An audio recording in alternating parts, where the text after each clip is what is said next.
Governador, boa tarde para o senhor, obrigada por estar conosco. Olha, a senhora apresentou aqui, a senhora apontou um cardápio muito variado, como tem que ser mesmo de fato, porque não é apenas uma bala de prata para você conseguir resolver ou pelo menos remediar parte desse desastre que é o crime organizado no Brasil. Eu vou pensar exatamente o que o senhor fala sobre mudanças na lei de execução penal, porque o sujeito, a polícia faz o trabalho, a inteligência faz o trabalho, prende e o cara sai pela porta da frente. Isso é revoltante para quem trabalha nas forças de segurança e para a vítima, para a sociedade, para a população. Tem toda uma discussão, sobre recuperação, etc. Mas eu quero saber o seguinte: o quanto a PEC da segurança e o quanto o governo federal e o quanto os governadores estão dispostos realmente a rediscutir a lei de execução penal. Pelo que eu percebi ontem, Débora, todos estão convencidos da necessidade de mudança. Inclusive o governo federal? Inclusive o governo federal, quando ele propõe diretrizes, quando ele coloca a necessidade de nós unificarmos nossos dados. Vou dar um exemplo, porque parece que a gente não... Eu entendo que não podemos colocar um culpado. Nós temos problemas em todas as áreas. Por exemplo, eu tenho um juiz na audiência de custódia, ele tem uma pessoa que foi presa. A pessoa senta na audiência de custódia. O juiz não conhece aquela pessoa. Esse juiz, Débora, ele não tem acesso ao banco de dados da vida pregressa nos estados por onde essa pessoa passou. Ele, às vezes, tem que tomar uma decisão, se solta ou não, sem ter acesso ao banco de dados. Esse país não tem o banco de dados das pessoas que praticam crimes. A pessoa pratica um crime na Bahia, vem para o Ceará, do Ceará ela vai para o Pernambuco, do Pernambuco ela vai para o Rio de Janeiro. Onde ela for presa, o juiz que vai receber essa pessoa para tomar a decisão não sabe se ela é uma pessoa realmente perigosa. Se ela soubesse dessa vida pregressa, tenho certeza que o juiz não soltaria, pelo menos a sua ampla maioria, porque são pessoas sérias. Agora, nós não temos sequer unificação de banco de dados. Agora nós estamos com o governo federal fazendo a Carteira Nacional de Identificação Única.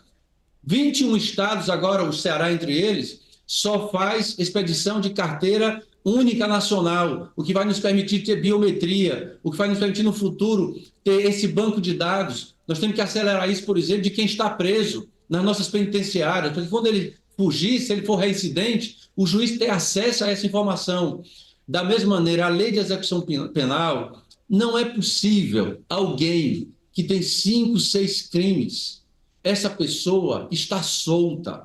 Nós precisamos, o Supremo Tribunal Federal tomou uma decisão muito importante há algumas semanas atrás, de que aqueles que saem condenados pelo Tribunal do Júri não mais respondem em liberdade, saem do Tribunal do Júri presos. E nós temos que fazer isso também com as pessoas que nós temos conhecimento que são chefes de organizações criminosas.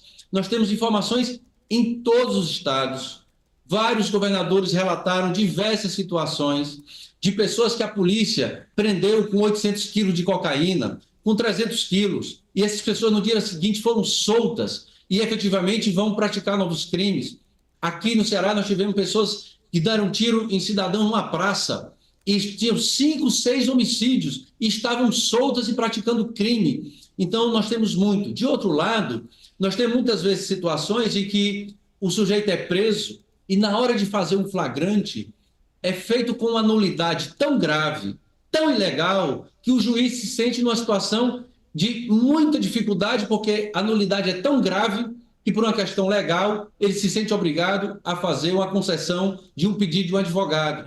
Então, o fato é que nós temos que ter grandeza e essa foi a decisão da reunião. A reunião, o presidente Lula disse que nós estávamos ali para discutir a PEC, mas que os governadores falassem tudo, que eles colocassem todas as realidades. E a decisão final do presidente da República foi de que nós íamos fazer sugestões de modificações na PEC, mas que nós iríamos discutir também os outros temas, entre eles a lei de execução penal. E o que mais foi falado na lei de execução penal é que nós precisamos alterar o sistema de progressão de pena, porque uma pessoa que é absolutamente perigosa, reconhecida pelo delegado, reconhecido pela Polícia Militar, reconhecido pelo Ministério Público, reconhecido pelo juiz.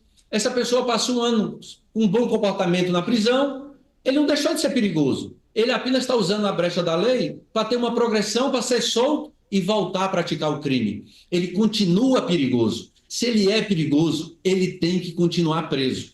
E eu tenho a impressão de que isso, nós temos uma grande unidade em todas as forças políticas, em todos os governadores e governadoras, e eu saio muito animado de que a gente possa, a partir da determinação do presidente Lula, nós discutirmos situação de estudo de crime financeiro, de lavagem de dinheiro das organizações criminosas, de alteração de lei no que diz respeito a tratamento diferenciado dos réus de organizações criminosas e de modificação da lei de execução penal para essas pessoas que integram organizações criminosas. Se nós conseguirmos e temos todas as condições de termos consenso ou construirmos amplas maiorias no Congresso, nós vamos dar uma grande contribuição, especialmente para os governadores, porque somos nós que estamos com essa grande dificuldade de enfrentar essas organizações criminosas, muitas vezes sem ter a lei que nos ampare para as ações que nós precisamos fazer e não conseguimos fazer porque não temos uma legislação modernizada, que é o que nós hoje precisamos.